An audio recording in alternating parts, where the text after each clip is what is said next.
Big boss season 7 contestant ആയിരുന്ന അഭിലാഷിന്റെ ഭാര്യയും ഒരുമിച്ച് വന്നു ഒരു ഫോട്ടോഷൂട്ട്.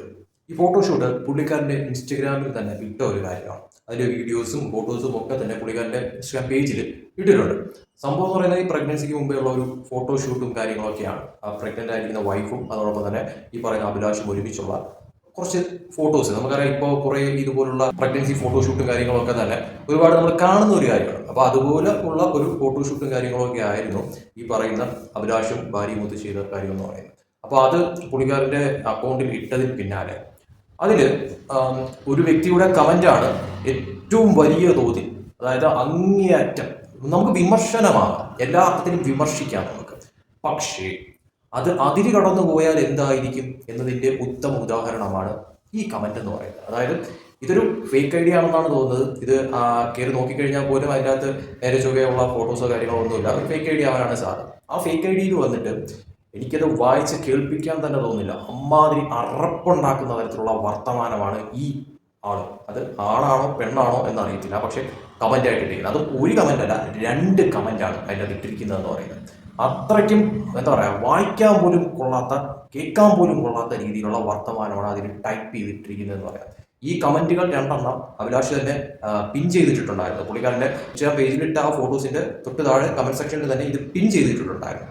എന്തായാലും അത്രയ്ക്കും വൾഗറായിട്ടുള്ള കമന്റുകളാണ് എന്ന കാര്യത്തിൽ യാതൊരു സംശയമില്ല ഈ 2 കമന്റ് എന്ന് പറയുന്നത്. ഇത് ഇട്ടവൻ ആരായാലും ഇവനൊക്കെ ശരിക്കും പറഞ്ഞാൽ കുറച്ചെങ്കിലും ഒരു ബോധമുണ്ടോ, അല്ലെങ്കിൽ ഇച്ചിരി നാണവമാനം ഉണ്ടോ എന്ന് മാത്രമേ ചോദിക്കാവുള്ളൂ. കാരണം എന്തോ ആയിക്കോട്ടെ, നിങ്ങൾക്ക് ഇപ്പോൾ അവരിട്ട ആ ഫോട്ടോ ഇഷ്ടപ്പെട്ടില്ല എന്നുണ്ടെങ്കിൽ, അല്ലെങ്കിൽ എന്തെങ്കിലും തരത്തിൽ നിങ്ങൾക്ക് എതിർപ്പുണ്ടെങ്കിൽ, അവർ പബ്ലിക്കായിട്ട് ഇട്ട ഒരു കാര്യം നിങ്ങൾക്ക് കമന്റ് വിമർശിക്കാം, ഓക്കെ എന്ന് പറഞ്ഞ് എന്തും വായി തോന്നിയത് വിളിച്ച് പറഞ്ഞുകൊണ്ട് അങ്ങേയറ്റം ഒരുമാതിരി അത്രയ്ക്കും ഒരു കൊള്ളരുതാത്ത തരത്തിലോട്ടുള്ള ഇതുപോലുള്ള കമന്റുകളൊക്കെ ഇടുക എന്ന് പറയുന്നത് നിങ്ങളുടെ വീട്ടിലും അമ്മയും പെങ്ങളൊക്കെ ഇല്ലടേ.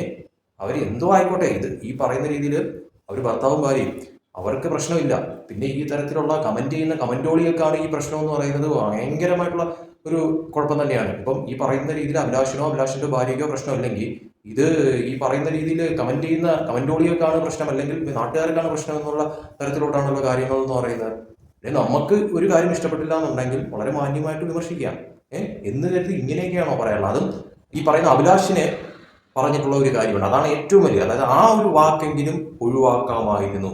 കാരണം അതിൽ ഉപയോഗിച്ചിരിക്കുന്ന വാക്ക് ഞൊണ്ടിക്കാരൻ എന്ന് പറഞ്ഞുകൊണ്ട് ആ ഒരു വാക്ക് അതിൻ്റെ അകത്ത് പറഞ്ഞിരിക്കുന്നുണ്ട്. നമുക്കറിയാം അഭിലാഷിന്റെ കാലിനുള്ള ആ ഒരു കുഴപ്പം അറിയാം.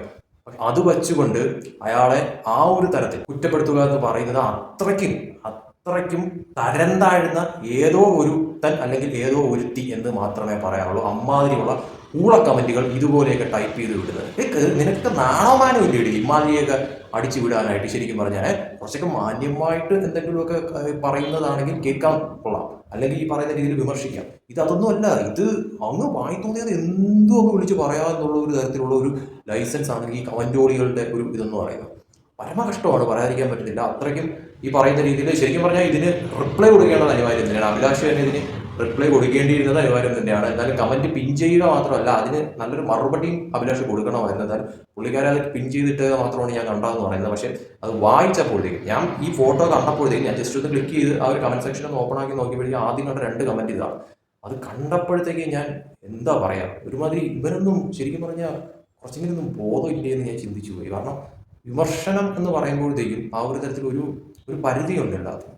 ആ പരിധി വിട്ട് എന്താ പറയുക, അങ്ങേയറ്റം എന്തും പറയാമെന്നുള്ള ലൈസൻസിലേക്ക് കാര്യങ്ങൾ പോകുമ്പോഴത്തേക്കും അത് ആക്സെപ്റ്റ് ചെയ്യാൻ പറ്റുന്ന ഒരു കാര്യമല്ല. അത് ആരുടെ കാര്യത്തിലായാലും അങ്ങനെ തന്നെയാണ്.